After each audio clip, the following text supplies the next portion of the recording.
am Mara Webster with In Creative Company, and I'm thrilled today to be joined by Billy Harris to talk all about his role as Colin on Ted Lasso.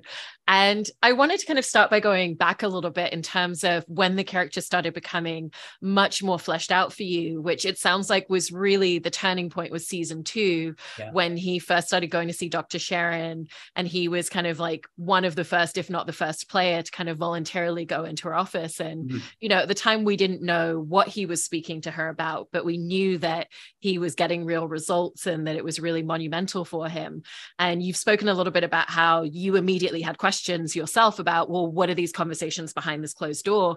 Because for you, it was helpful to know. And I was interested if you kind of started to get keyed into more details of his backstory and where his story was potentially going to go in season 3 to be able to kind of start building upon that, because the show's always kind of interlace details before we get to know them as an audience.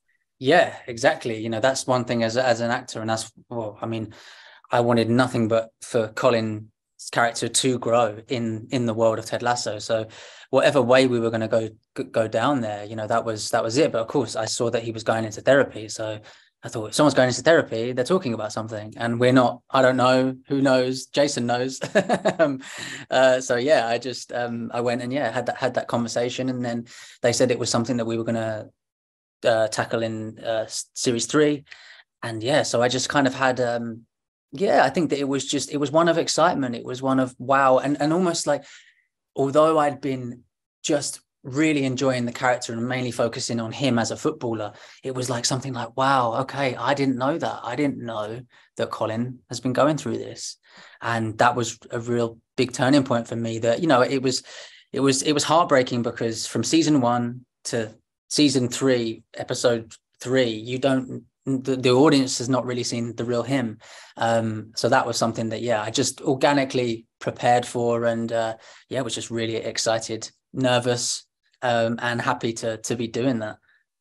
I mean, I love as well that when you look at a lot of your performance in the ensemble scenes, you know, when it's the team in the locker room, especially, that there's these very kind of nuanced aspects to a lot of your performance. There's moments where Colin says something that is actually truthful, but he's saying it as a joke to kind of cover up and seeing how people respond. You know, it's whether he makes eye contact with people or doesn't look at them as certain conversations are going on in the room.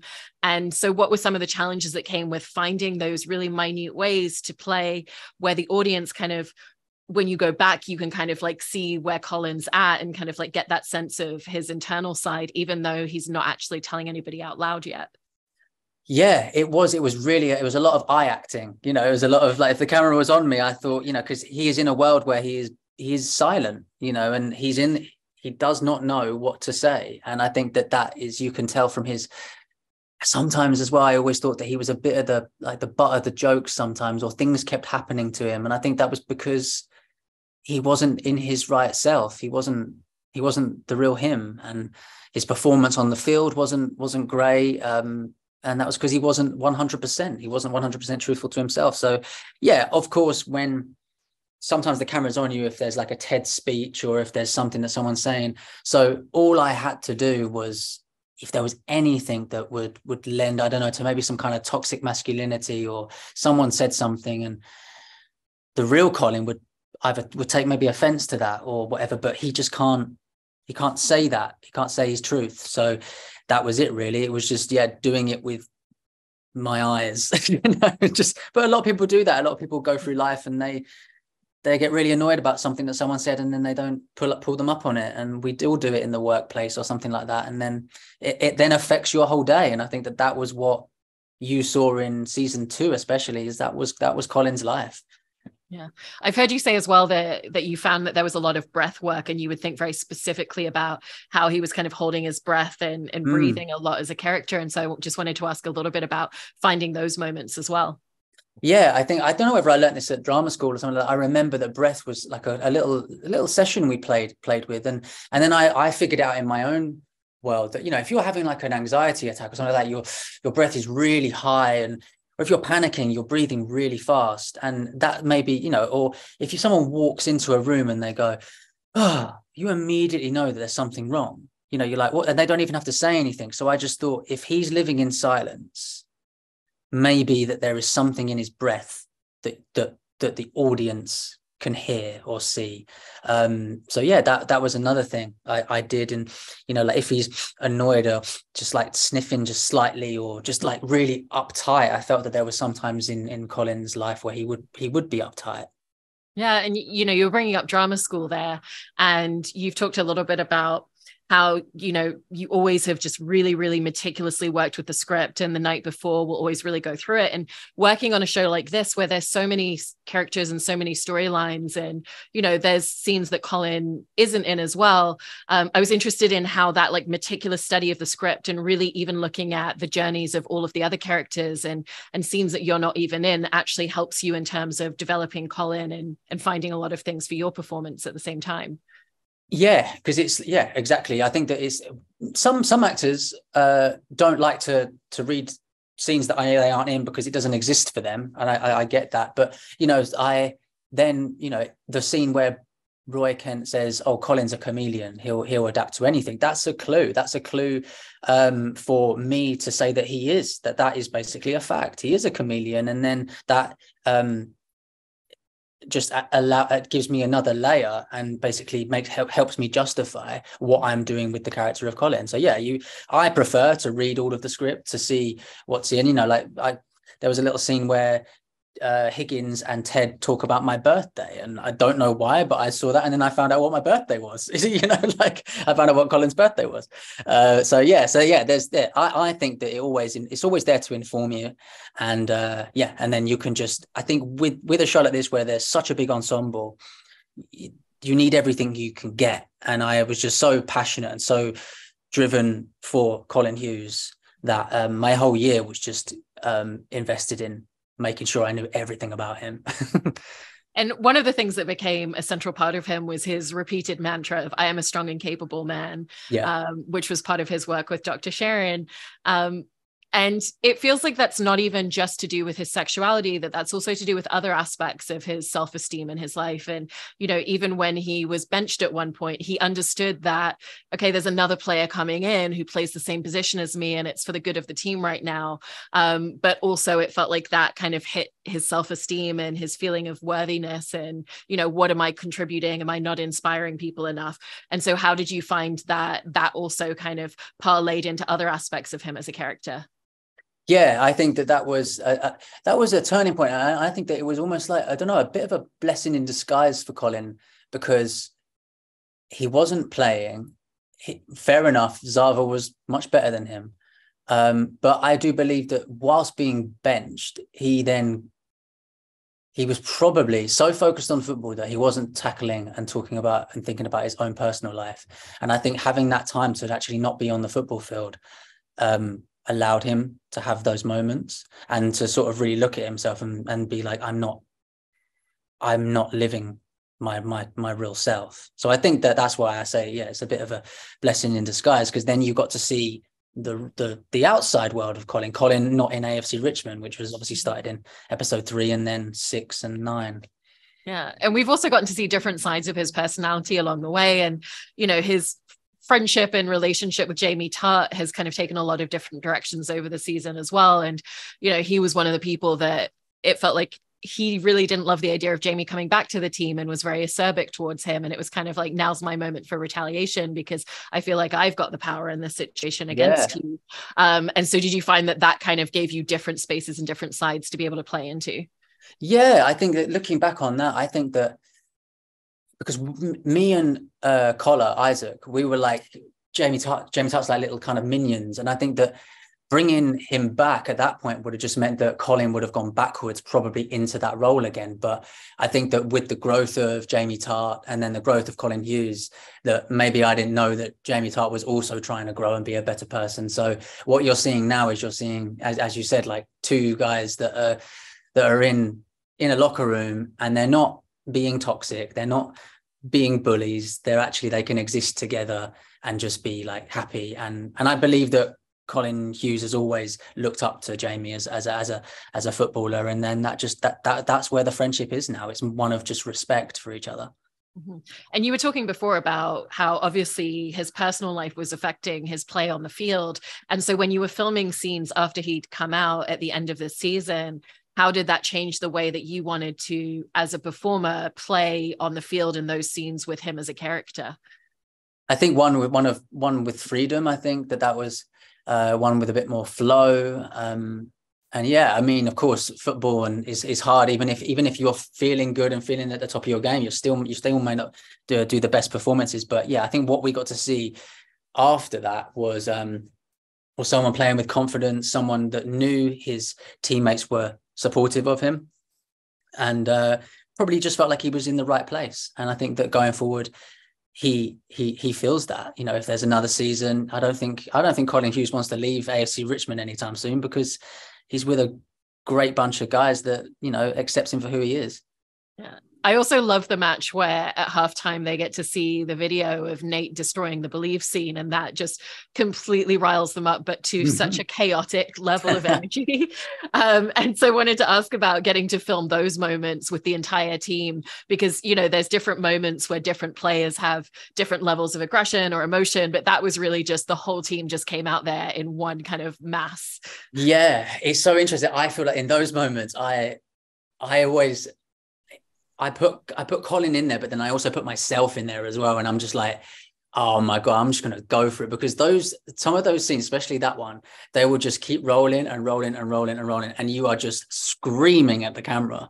You're just like, it's quite therapeutic at the end of the day. You feel like you've just gotten a lot of stuff out of your body. But yeah, with those ones, I think we get to the point where we are. And then at the end, the finale scene where we are genuinely, you know, when we're watching the thing with the Ed Sheeran songs playing alongside of it, that was one of genuine, and they just kept rolling it and, you know, seeing what happened, and we all ended up crying, because we were just watching a TV screen of all of our memories, you know, and memories outside of Ted Lasso, you know, ones of us at the pub or at a restaurant or doing some kind of extracurricular activity, you know.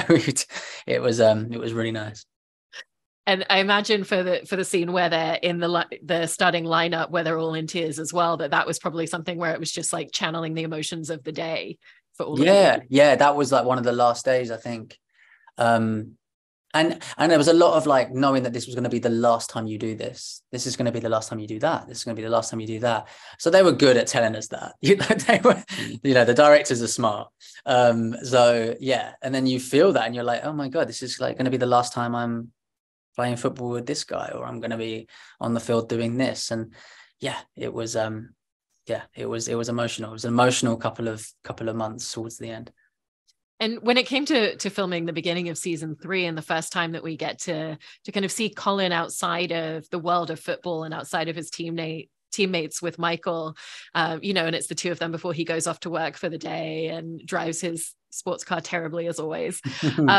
How did you feel that gave you a totally different expression of the character, in order to just be able to take him to a space where he feels completely free, completely relaxed, and completely himself in that moment? Yeah, it was one of joy, really. Once I read that script and I went, wow, okay, I've wanted this for him for so long, just to have like a little moment and a little scene of his own.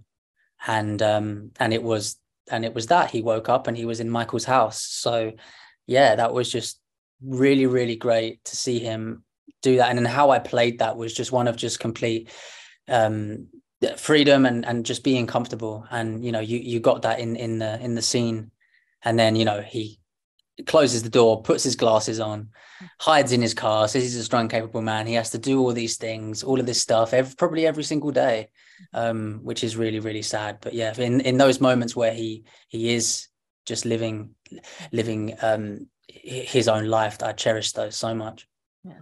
And then obviously there were a couple of episodes in the lead up to then getting to kind of pick up the storyline in Amsterdam and everything that happened there.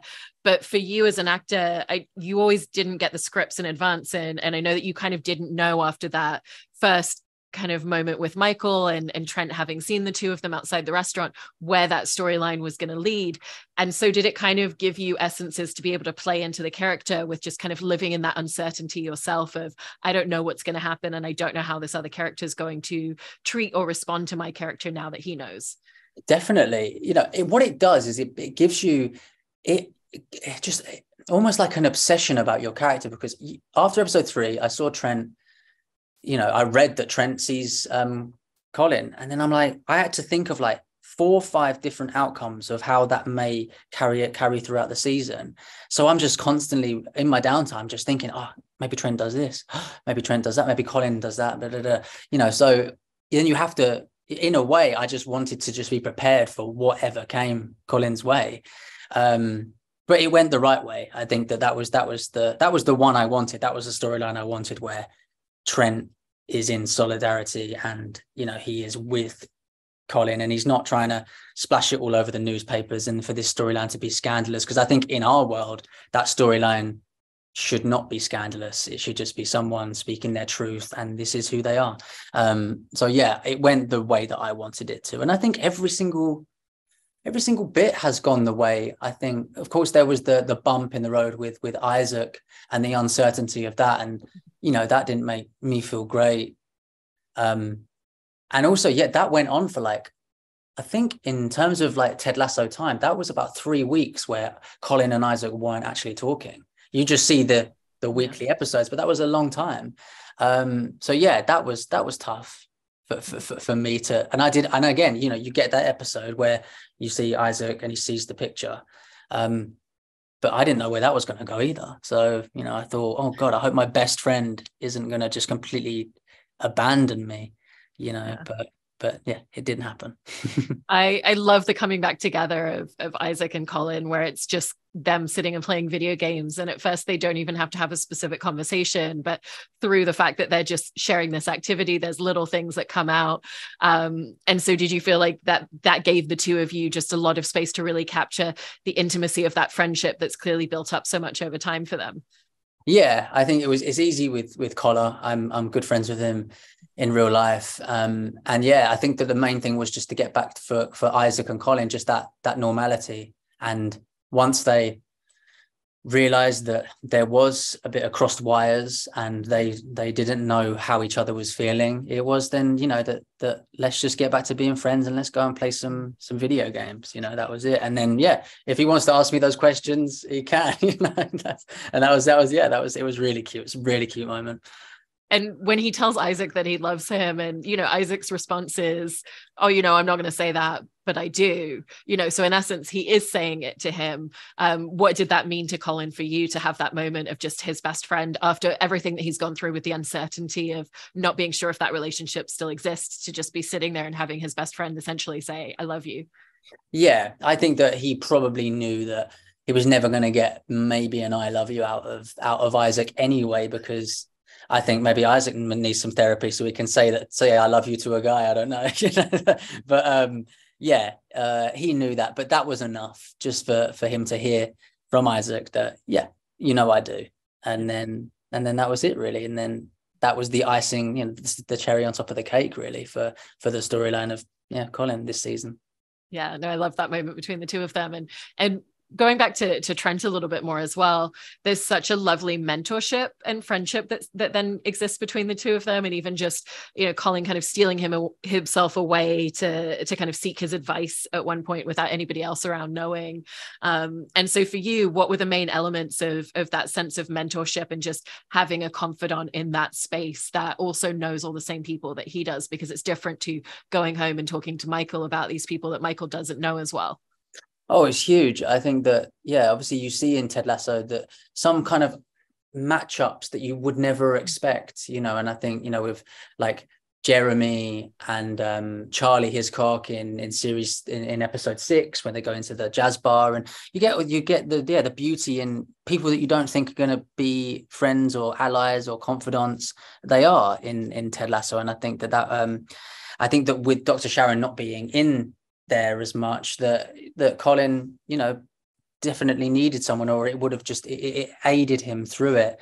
And that little scene where he closes the door on Ted and talks to Trent, and I think what it is as well is it shows that Ted Lasso has given these guys the tools, and then what it is like Ted is slowly not distancing himself but removing himself from the play, and we are all getting along together and asking each other for advice, so Ted Lasso has given us that confidence to actually talk amongst ourselves and with one another.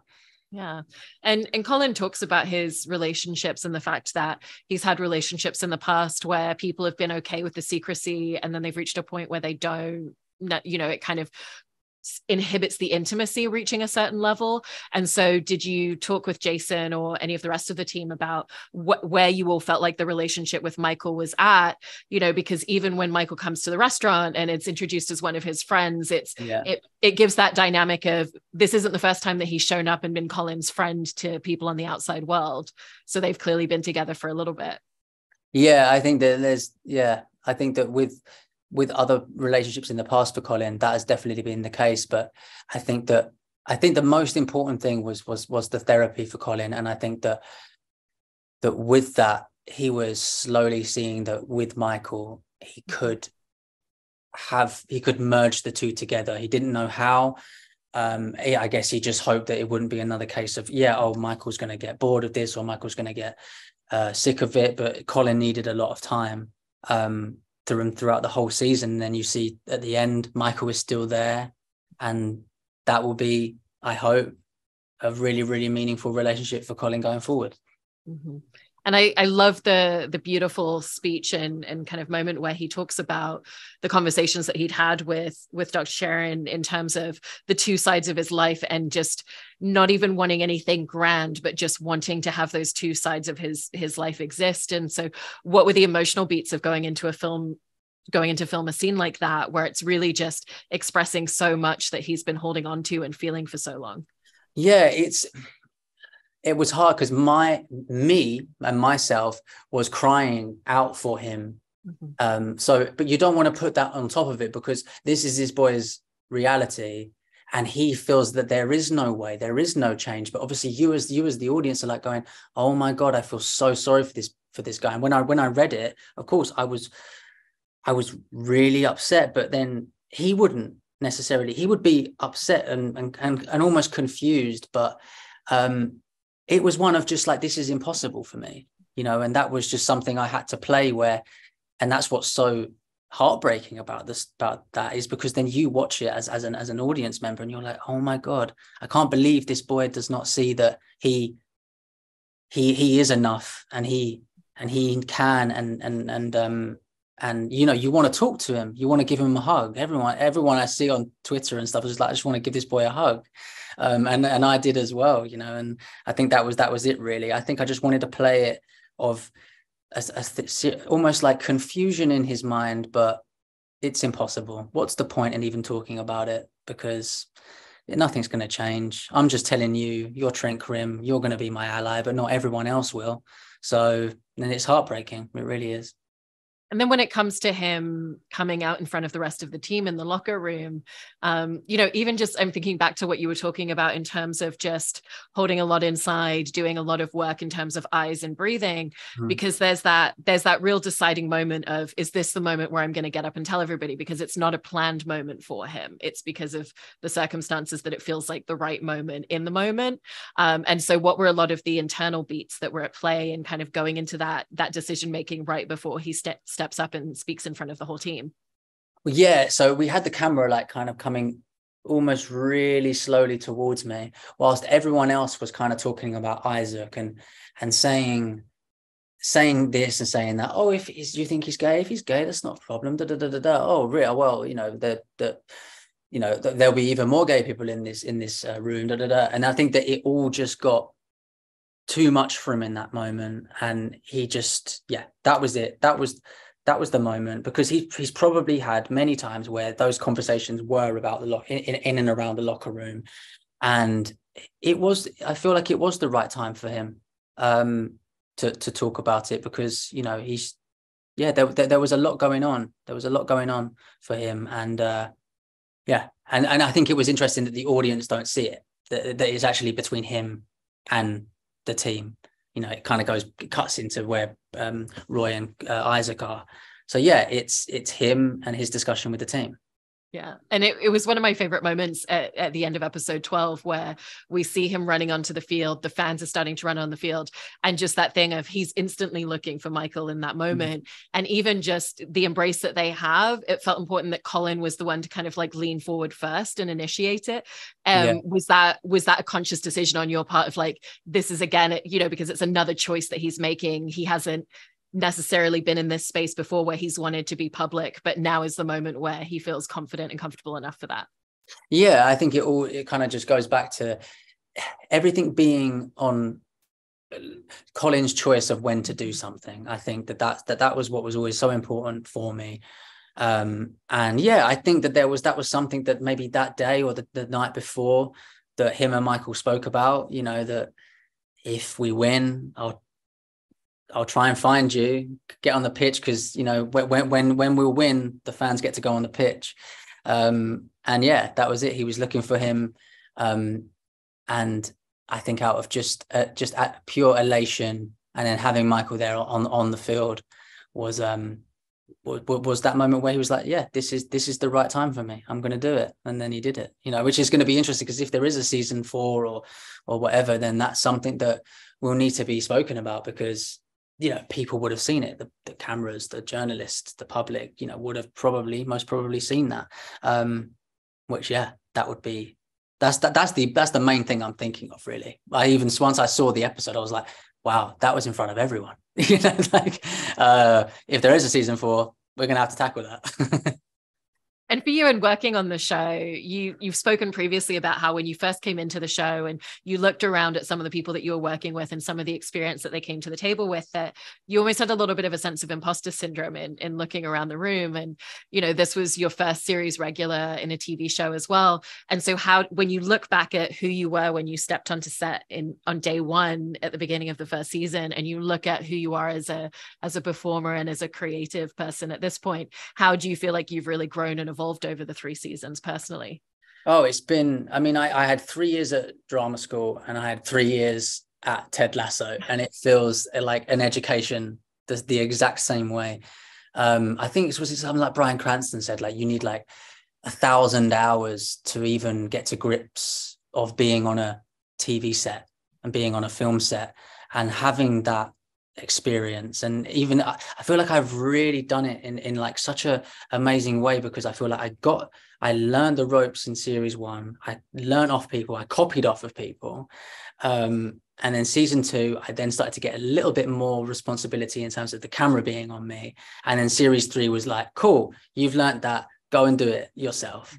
And that it's just been such an amazing education for me, and I just feel really fortunate, because I know that, you know, acting, when you leave drama school, you get, you know, the one episode here or one episode there, 2 episodes there, that I've got the ability and the luxury of being on a Warner Brothers Apple TV set for 3 years. And the first series, I wasn't really doing a lot, so all I was doing was just observing, you know, and it was really, really cool. And yeah, and then that all informed me into how I should do the work in series 3.